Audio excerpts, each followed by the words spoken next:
Very practical advice that I always give is that go analyze your last 12 months.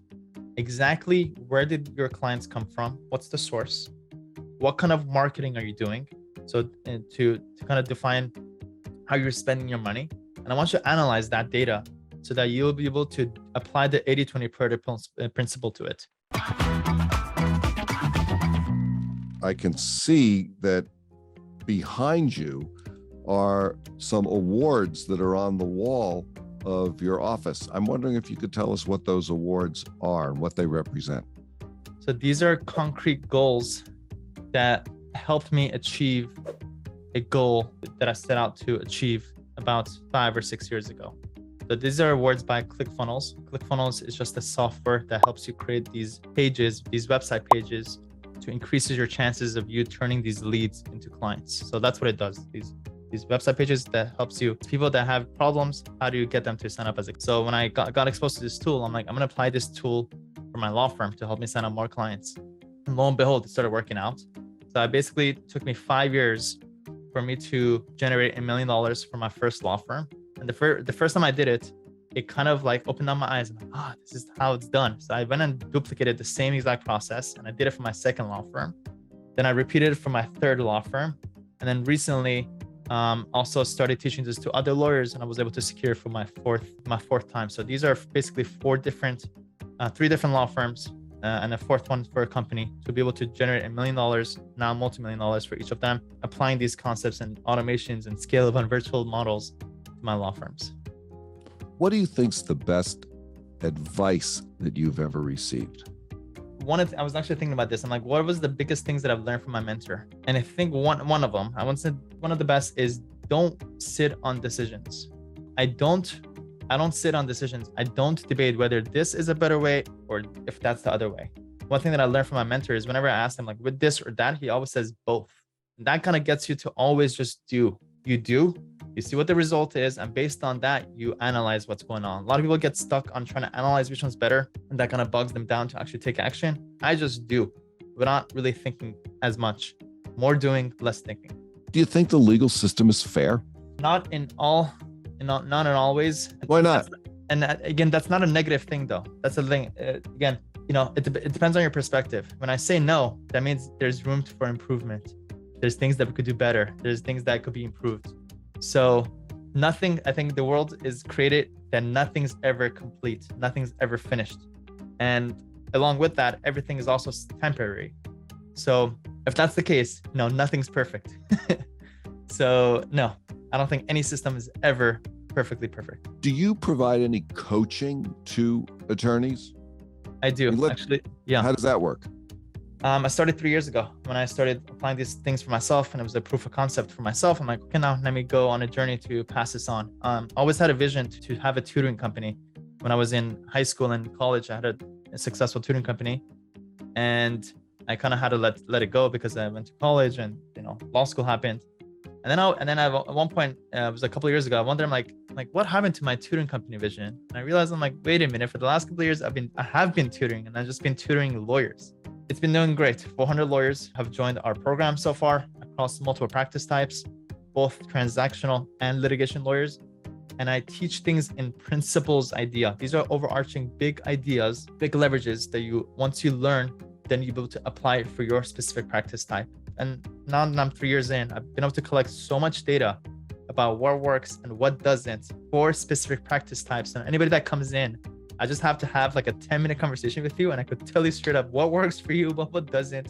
Because not only do I collect a lot of data myself, again, being in tech, all this lead generation and client generation online, but also having all these conversations that not only do I have, but also my team has, and feeds that back to me. And then now talk to other vendors, all that stuff. And I take that all in and I kind of consolidate it and I give it right back to the lawyers, and they love it because it's like very straight to the point, pointed, actionable things that they could do to move the biggest needle for their law firm. What advice do you give to lawyers who come to see you? What's one main bit of advice that you talk to lawyers about? Very practical advice that I always give is that go analyze your last 12 months. Exactly where did your clients come from? What's the source? What kind of marketing are you doing? So to kind of define how you're spending your money. And I want you to analyze that data so that you'll be able to apply the 80-20 principle to it. So you'll find out whenever you analyze a lot of data that when there's a lot of numbers involved, you'll see that most of your results comes from like your top 10 to 20% of your work. So if that's the case, let's go figure out what that is and triple down on it, and let's stop doing everything else. And a lot of lawyers kind of try to do a little bit of a lot of things. That's a mistake. Instead, be analytical, analyze your past to help you determine exactly what you should do in the future. Would it be fair to say that it would be your advice and recommendation to really narrow the focus of one's practice, whatever that practice might be? Very good question. And the answer is a yes, absolutely. And if you look at the top law firms all around your nation, they're not a big law firm because they do 5 different practice types. They're usually, for the most part, they do one practice type, they do it really well. And that really is a key. You cannot, especially at this stage in 2022, moving forward, it's so competitive and it's so saturated. Because we're online, there's a lot of online law firms. It's very easy to launch a law firm. So that means there's a lot more law firms than there were 10 years ago. You have to differentiate yourself out by focusing on a niche, specific practice type. And I could give some secret sauces, some secret information. A lot of people try to do it based on the specific practice type or specific niche. Instead, niche down on the who, not the what. Okay, let that sink in for you. Niche down on the who. You get a certain types of people and you ask yourself, what is the biggest problem that they have at their life? And how can I resolve that? The who and the specific problem that they have. And yet you have 7 different law firms, presumably doing different types of work. How does that jibe with what you've just said? They're all in specific practice types. So I've been through the process of, I get either approached or the opportunity comes, hey, Sam, can you figure this practice type out? At this point, I've been able to systematize me getting into new practice type. So what I do is I have an 8-question intake. Either the person who is going to be doing this with me or the person who's interested in this fills that out.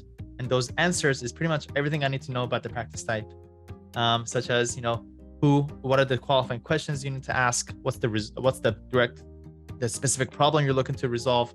What's the top 3 benefits of this practice type? Who are your direct competitors? Which geographic location can be served? Specific questions like that. And that's all I need to be able to do some research, to see what's out there and to be able to do a better job than what's out there, basically. And then how do you go about targeting the potential clients? Clients comes in, let's get into client generation and let's simplify it, because a lot of people are when they don't know how to get clients. So I think the best thing is to simplify it. So clients only come one of 2 ways. Okay, that's it. One is either organic. Organic is you creating value in the market. So that's usually, let's just say, by creating videos, content, email newsletters, things like that, where you produce value, create some kind of value for your potential clients. That's one. Second is you pay for the client. Paid ads, Google ads, Facebook ads, those kinds of ways. It's usually one of those 2 ways. So, and what you do is you want to pick the top source or one of those 2 certain ways and go hard on it, go all in. And every practice type has one specific paid ad source that works the best for them. I am sitting on that information.